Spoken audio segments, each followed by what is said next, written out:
Welcome back to another UFC fight prediction video. In this video, I'll be predicting the prelim fights for UFC on ESPN 15, Munhoz versus Edgar. So without further ado, let's get to our first fight on the prelims and our first fight on the card. And if you're hearing like all this air and maybe echo, it's because I'm on vacation and I'm just trying to get this audio done and get this video set up so I can still upload in a timely manner. And just bear with me, I'm on vacation, I'm still trying to put in work. So yeah, to the prediction. So in our first fight, we have in the featherweight division, Mark Striegl versus Valiev. So look at this fight right here. Striegl is a guy to me, he's 5'8" versus a 5'6" Valiev. He'll have a 2-inch reach advantage, but let's look more deeper than just heights and stats. So when I look at Striegl, I see a guy that's pretending. Like he's pretending to be a striker. He has the build of a striker. He kind of lean and toned up like he's probably got to be all this tearing people up, being long and rangy and a Rodale striker. But when I see him fight, it's like a pretender. He's really a grappler. When we look at his resume, it's really grappling. Like he'll kind of come out there like he'll be on his toes, or like he's gonna do something. Then he'll kind of touch your leg with his kicks, and then maybe slam hard on the body kicks, and maybe kind of touch up high with the head kick. But really never really committing to his striking, except to the body with the kicks. Then every time he gets close into punching range, his feet are never truly underneath him when he's punching. So a lot of times he'll kind of fall off balance. Even a lot of times almost face plant swinging these shots when he gets into punching range or trying to overextend on stuff and the feet not underneath him. They'll kind of fall on his chest or fall on the stomach and then try to spring back up and go for a takedown. Like he's like pretending, just trying to get himself in range or find that perfect opportunity to grapple. But he's really not a striker, but he's really a grappler. That's Striegl. That's all I really need to say about him. Now going to Valiev, I see a guy that has more high-level competition, trained with some high-level competence like Frankie Edgar, probably had trained with Eddie Alvarez at times, trained with Marlon Moraes. So he trained with some of the very best guys in this division or in the sport really, especially in the lower weight class. And when I see him fight, this is a guy that's a Dagestanian guy in Russia. So his background might not be truly wrestling or truly sambo, or that you might see wushu and these other interesting things about his background. He's definitely trained with a lot of those guys. And we look at his competition, he's definitely fought a lot of those guys. And he's shown some almost shutdown, takedown defense. Or if you do get him, take him down for a split second, he springs right back up. So this guy he's fought much better people, people with takedown ability. And probably better grapplers as well. Just training with the people I say he trained with in the camp he trained with. So I don't think anything Striegl brings to him is nothing new to him. So he can keep the fight on the feet. He can dictate where the fight goes to the ground. Then on the feet, like I said, Striegl just pretending on the feet. So Valiev is a true high-level striker. He might not be that guy that is knocking everybody out, but he fights at a phenomenally, freakishly high pace and at a high caliber. He's not this guy that's throwing volume out there with no attention. He's the guy that's throwing shots with attentions and at a high pace. Like I said, he might not be a consistent knockout artist, but he's a guy that's definitely gonna put that volume on you, definitely put that pace on you, whether mixing and wrestling or the full game, like the striking, punching, head kicks, body shots, overhands, like non-stop spinning stuff, and just mixing the takedowns, literally non-stop, man. Footwork and foot movement, never really being in one place at one time. So high pace, high caliber fighter. As I see him, the more well-rounded fighter and the more dangerous fighter, like I said, I think he can shut down Striegl's main path to victory, which is grappling. And then on feet, he just whirls apart. I see on the feet. Once he gets past Striegl's little awkward, he's acting like he's a striker, I think Valiev just starts to pick him apart and does whatever he wants to him. Probably mixing and grappling, probably catching with overhands. And then it's like this nonstop, just mixing his striking together. Then I think in the second round, he puts Striegl away, probably more so this volume and just landing hard shots and just consistently putting that pace on him and not allowing Striegl to go to the grappling, like I said, high pace and landing big shots. And that's going to wear on anybody, especially a guy that really wants to get it to the ground. And I think he puts him away in the second round. So in this fight, I got Valiev via second round TKO. Now to our next fight we have in the welterweight division, Matthew Semelsberger versus Carlton Minus. So in this fight right here, not impressed with neither guy, but looking at this fighters, I see, not Carlton Minus, but I see Matthew Semelsberger is the more well-rounded fighter. Carlton Minus may have fought better competition slightly, but really the only good competition he fought with Rick Story, and he got submitted in the second round. And who gets submitted by Rick Story in 2018, maybe back in 2010 or before 2010 or something, or maybe like 2012, 2013 is a stretch. But who's really losing to Rick Story by submission? That's not a good thing to say.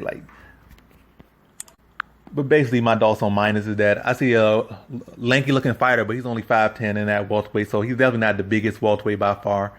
Definitely not the most filled out fighter. Even though he look all long and lanky, Matthew Semelsberger is actually like 3 inches taller than him at 6'1". So Minus isn't the biggest fighter. He's long and got a long frame, but he's actually 5'10", not bad height, but if you're always going off his height and being long, it's not really nothing to be impressed about. So he's not the biggest for the weight class. He's probably the better striker, but not a consistent power puncher. Grappling looks kind of questionable at times, especially getting submitted by Rick Story. Now again, going against a guy and Matthew Semelsberger, who did get knocked out by a guy who had no wins or losses, who was just debuting, which is a big concern. But I see the more well-rounded fighter in Matthew Semelsberger. He's bigger, more well-rounded. I see Munhoz with like kind of maybe some issues in grappling. I think Semelsberger can take advantage of that. I think he's been a bigger, stronger fighter. He could put him against the clinch. Put him in the clinch and put him against the cage, wear on him, make this a very smothering fight. Like being a bigger guy, being a more well-rounded guy, being a strong guy, being a better wrestler, being a better grappler. Put him against the cage, wearing on him, taking away whatever little pop he got or whatever little swing he got in his punches, mixing the takedowns. It's really like I said, it's taking away minus his tools and it's like fighting a very smothering, draining fight on him. So in this fight, I got Matthew Semelsberger via decision. Now on to our next fight we have in the light heavyweight division, Jorge Gonzalez versus Ike Villanueva.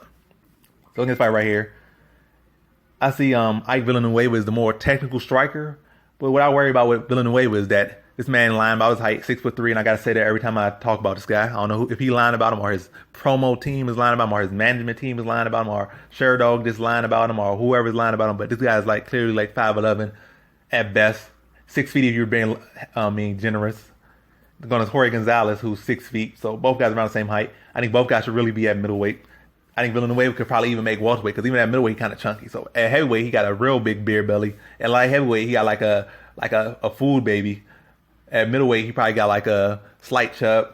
And I think at welterweight, he'll probably be real leaned out. So a guy that probably could go down to welterweight really. Jorge Gonzalez is probably best at middleweight. But what I see between Ike Villanueva and Jorge Gonzalez is that Villanueva is definitely the more technical fighter, but I feel like at some point in his career, probably a couple years back, maybe like 5 years back, he kind of just realized that maybe he isn't the best, or that he is like not even maybe. I think he probably just realized that I'll never be champion. This is the caliber I am. I'm like a regional circuit guy. I can't really beat the best people. I'm never going to be the best person. So why even do it? Like he kind of let himself go, and he kind of fought guys that he probably could beat. Like, oh, I know I can knock that guy out. I'm more technical than him. He can't wrestle. He can't do this. He can't put me in any bad position. So it's really going to be where I want it. It's going to be on the feet. And I'm faster than him. And I'm a better striker than him. I'm going to knock this guy out. And I feel like that's what he kind of did and went on his streak, which got him a notice by the UFC. And he probably would have been better at welterweight or middleweight.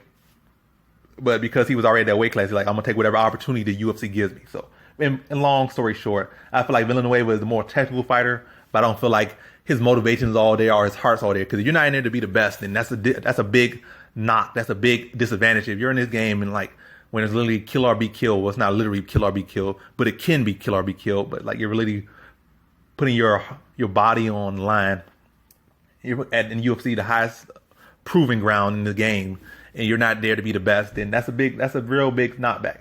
And I say Jorge Gonzalez isn't the best striker or the best this or the best that, but he is a fighter. He's probably still feels that he can be the best, even though he kind of swing any shots and like a lot of these wide looping shots. But he's out there tough, take some shots, give some shots, swing these big looping shots. Got some very powerful kicks as well, underrated kicks. But like I said, Villanueva is more technical, but it's not by much. And Jorge Gonzalez is tougher. I feel like he could take Villanueva's shots. It'd probably be a big slugfest. But when who's really going to dig down deep is going to be Jorge Gonzalez. So in a close fight, I'm leaning to the guy who probably feels that he can still be the best, and the guy who wants it more. And I feel that is Jorge Gonzalez. So in this fight, I'm going to lean to Jorge Gonzalez via decision. So on to our next fight, we have in the lightweight division, Austin Hubard versus Joe Solecki. So for Austin Hubard, this feel like a fight that's kind of a repeat. Like he's had this fight like 3 times, and he went 1 and 2 with this one. Or he's out of 3 fights, he lost 2 of 3 of these matchups. But I feel like he's getting better with each matchup. Like he fought Ramos in his debut, which is not a fight that he even expect you to win in your debut. So that wasn't a good debut fight to get matched up with anyway. A lot of fighters probably would have turned that down, but you get in your chance at the UFC, so you're going to take whatever fight they give you. And also, David Ramos was a bad style matchup, and they gave it to him in his debut. And then his next fight, I think for Kyle Prepper, but I kind of forget about that one, but he won that one. Then his next fight, he fought Marco Madsen, silver medalist Greco-Roman wrestler.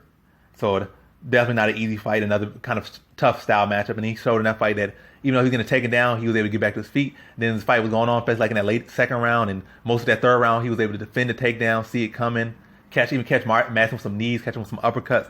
And so the fight was trending more towards him as it went on. But, it was only a 3-round fight, so Madsen just won off his work rate and his takedowns in the earlier rounds, or earlier on in that fight. But, yeah.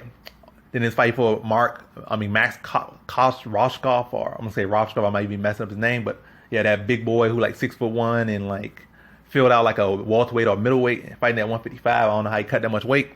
But he fought that guy, got taken down, had some issues early on, but he stayed composed, survived the early rush with the takedown and the submission attempts. When he got back to his feet, started to defend the takedown, go to the bigger, larger Roshkov's body. Definitely going to be a weak area of a guy cutting a lot of weight. Was able to wear him down and make him quit. Now you're going to get Solecki, probably the smallest guy he's fought in his UFC career. Solecki's 5'9", 5'8", maybe even shorter. Probably 5'8", but and Hubard's 5'10", so he's actually taller than him, actually a little bit bigger than him. And I think he's more well-rounded than Joe Solecki. But I think Joe Solecki probably a little bit faster than a lot of guys he's fought. Probably have more better cardio than definitely Roshkov. Not as strong, not as good as a wrestler, but the fact that he can probably do that for 3 rounds if needed is definitely going to be an issue. But I feel like Hubbard's takedown defense has been improving. His ability to get back to his feet has been improving. And the fact that he's a more well-rounded fighter than Joe Solecki. So, and all the stuff I'm saying about Joe Solecki, well, I'm talking a lot about Hubbard really, but look at how Joe Solecki's grappling and his skill set. All that stuff being said, he fought an old handsome Matt Wyman and wasn't able to put him out of there. And it's not like he did something all that impressive in that fight. All he just kind of take him down, control him, land a little bit of soft ground and pound, but never really any big ground and pound against an old, handsome Matt Wyman, who probably could have been a 145 or 135 in today's UFC.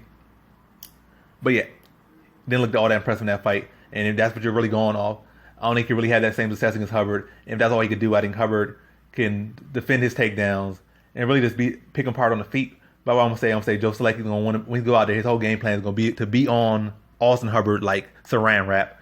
And saran wrap, that's the saran wrap. But Hubbard's gonna have to defend that. He had to defend that and find a way to answer that. And I think he will be able to address that. But not even to drag it too much. I feel like Hubard, the more well-rounded fighter, and 2 of the 3 guys, which are those 2 guys of the 3 were the guys that beat him, like in Ramos and Marco Mas. I think that they are overall just much higher level fighters than Solecki. So I think he has enough experience against these people, and he clearly showed that he's getting better at fighting this style of fighter, or at least a fighter that could present that style or present those threats. So he's more experienced, he's more well-rounded. Yes, Solecki wants to be on him like saran wrap, but I feel like Hubbard's going to be able to defend the takedown, be able to get back to his feet if needed. Then on the feet, just outstrike Solecki. I think it's a very close, tight fight, but I feel like it's a fight that Hubard, given his experience and given the fact that he's the more well-rounded fighter, the more well-rounded fighter, is that he's going to be able to get the decision in this one. So in this fight, I got Austin Hubard via decision. So yeah, on to the next one, we have in the flyweight division, Mizuki Inoue versus Amanda Lemos. So I'm making a lot of errors in this one for whatever reason. I guess I'm just tired, but we move on. Go Mizuki Inoue versus Amanda Lemos. Look at this fight right here. Amanda Lemos, not the best striker, but when she's aggressive, she can definitely be a problem. You're not the most technical fighter. You're a fighter that's, out there to fight. You can make a fight of anything. Like, to be a technical fighter, you're out there to bang. Well, some fighters not going to, they be so solid that they're not even going to get you in, get involved in this brawl. But, at this woman's level, it's still, her level of striking. She can definitely, especially even against Inoue, make it a fight and, find her avenues and path to victory or just volume up, which kind of has been an issue for Inoue. She could be the more technical striker, be the more technical fighter, but if a fighter comes out there and they just put up such a high pace, they can find ways to beat her. But she's a very solid fighter. If I see against Amanda Lemos versus Mizuki Inoue, I definitely see her as the more technical fighter, is the more technical striker for sure. I see Lemos probably the better BJJ fighter, but Inoue has a high level judo background, and judo is like the grandfather or the ancestor of BJJ anyway. So a lot of those guys, a lot of those fighters with high level judo, a lot of times they can neutralize a lot of BJJ anyway, even at the highest level. As you can see, she had a split decision with John Robert. She lost that fight, but John Robert is a beast. To have a split decision against John Robert, she was definitely, her anti-jiu-jitsu was on display, and John Robert really had to kind of grit and grind, need something to get some of these takedowns. So she has high level judo, and she can definitely grapple with higher level BJJ players. So I feel like she kind of almost shut down Lemos grappling. On the feet, I see Inoue is the more cleaner, more technical striker. I feel like Lemos gonna try to make it a brawl out there. Cause like when you're fighting a more technical fighter, you know that's not the fight you're gonna win. You're gonna make it a brawl or try to make it a brawl. I feel like she can make it interesting with that, but I feel like Inoue's gonna be able to counter her, push her back, settle the fight down, control the pace, set the tone, and really just outstrike Lemos in this one. Like keep the fight keep the fight on the feet, and like outstrike Lemos in a make it technical, don't make it a sloppy, and just outstrike Lemos. But I feel like Lemos gonna make it interesting that time, but Inoue is going to quickly. So how I see this fight going is I see Mizuki Inoue keeping this fight on the feet, shutting down Lemos' grappling, then being a cleaner, more technical fighter, and beating Lemos via decision. So in this fight, I got Mizuki Inoue via decision. And that concludes my fight predictions for the prelims of UFC on ESPN 15, Munhoz versus Edgar. And as always, thanks for watching.